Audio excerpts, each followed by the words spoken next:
dama bëggoon ñu déglu Papa Ndiaye Walfadjri après ñu ñëwaat ci moom. Deuxième point. En ce qui concerne le général Moussa Fall. seetlu naa ne temps yi critiques yi bëri na ci kawam. coow li bëri na. mu xam ci lu bëri nag. dama ne lu bëri luñ koy waxal ak luñ koy critiquer dara du ci dëgg. lu bëri loo xamante ne ñi ngi ko koy waxal man damaa jàpp ne sax général Moussa Fall c'est le meilleur général bu gendarmerie nationale musul am. lu ne jiñ nañ ko dafa bokk ci complot bi complot contre Ousmane Sonko dafa def la alors que loolu yëpp dara du ci dëgg man jàpp naa ci général meilleur général bu Sénégal ak gendarmerie musul am ci la bokk. donc ñi nga xamante ne dañ koy critiquer je leur demande de faire très attention ndax mbir mi dama ci xam lu bari te bés bu mu reprendre samay chronique lu baree dina feeñ. donc boobu deuxième point la. troisième point bi en ce qui concerne l'immigration clandestine. critique yëpp jug na ñu koy jiñ état. ma def ci samay enquêtes yu saf sapp nag di xaar reprendre chronique pour wax ci. parce que j'ai découvert que daf ci am ay leaders politiques de l'opposition du ñëpp nag ñenn ñi. ñooy financer jeunes yi di leen encourager pour ñu jël mbëkk mi ba pare bu ñu jógee di ko jiñ ci kaw état. ñooñu ñëpp dinaa leen démasquer benn par benn bés bu ma reprendre samay chronique. Ah bon? donc mooy troisième point bi. beneen point bi nga xamante ne bu ma reprendre samay chronique mënul ñàkk mu ñëw ci mooy la situation des détenus politiques. Merci. parce que man damaa bokk ci ñi jàpp ni ñëpp duñu ay détenus politiques. certes am na nag wax dëgg yàlla ñoo xamante ne peut-être ay erreur lañ leen jàppee. fekkuñ ci jom preuve demuñ seen kër fekk fa cocktail molotov. dégg nga maam fekkuñ leen ñuy taal ak bus ak ñi dem. mais man li tax ma jàpp ni ñëpp duñu ay détenus politiques. koo xamante ne dañ laa fekk cocktail molotov nga ni ko pëyi ci ab tata. kooku doo détenu politique. man considéré ma la comme détenu politique. am na ci ñoo xamante ne ay preuve yu leer nañ ñoo xamante ni ay leaders yoo xam ni ñoo doon financé boy yi pour que ñuy jënd ay cocktail molotov ñooñu ñëpp dinaa leen démasquer kenn par kenn bés bu ma reprendre samay chronique. parce que. bis boo xam ne ñun ñëpp ciy dugg nga taal ko kooku on ne peut pas te considérer comme un détenu politique. je suis désolé moo tax yooyu nag moom il faut que mu leer benn par benn ñooñee nga xamante ne seen kër yi lañ ko fekk.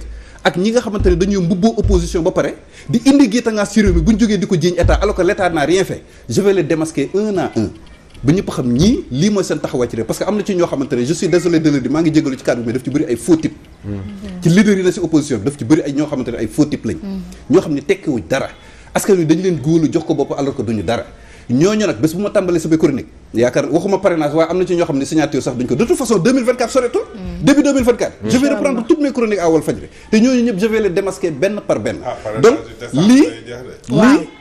lii avant goût la rek ci chronique yi pour xamal leen ni nag orientation yi de fa mu jëmoon bi yoon nag damay tourner bu sol bi carrément jëmale ko beneen côté te yaakaar naa ne 2024 soreetul nañ ko lal ci dëgg rek nañ ko lal ci dëgg non amul nañ ko lal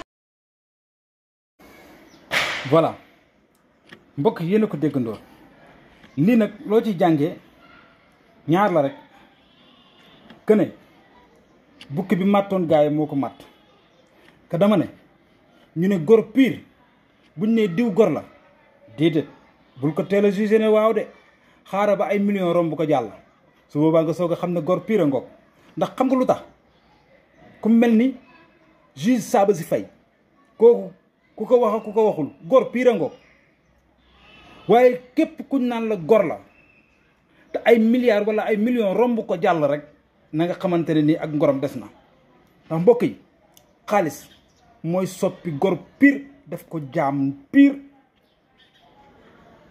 kon nag lii bu mu leen jaaxal gis nga xanaa xamuloo ne ci kattanu yàlla ak yonante bi balaa kenn di fi toogaat bukki yi sàngoo deru ba yépp yàlla dina leen weer wane leen ñu xàmmee leen pour ëllëg te danaa leen wax benn mbir ci Walfadjri gis nga waxkatu dëgg du mës a génn Walfadjri waaye su demee ba changer place rek bul sonn dootul mën a toog Walfadjri parce que day xat ndax Walfadjri dëgg lañ ko def taxawalee Walfadjri wala yaa nuance dama ne Walfadjri dëgg lañ ko tabaxee moo tax gisoo bukki yi sàngoo woon deru bay nekkoon Walfadjri biñ demee ba gis que ne ñoom li ñuy défendre nekkatul dëgg rek dañu rocceeku dem ci yeneen télé yi nga xamante ne nii ay fan la ñuy défendre kon mbokk yi ñu mel nii xam nga loolu leen xaar si ñoom bientôt léegi laa la du yàgg dara léegi nga gis ñu changé place léegi parce que li ñu bëgg a wax du ci biir Walfadjri lañ ko mën a waxee ndax Walfadjri mayeewuñu liberté boobu kuy toog di fen ay fenam ba pare bëgg a gëm say fen bëgg koo gëmloo nit ñi jamais wasalaam.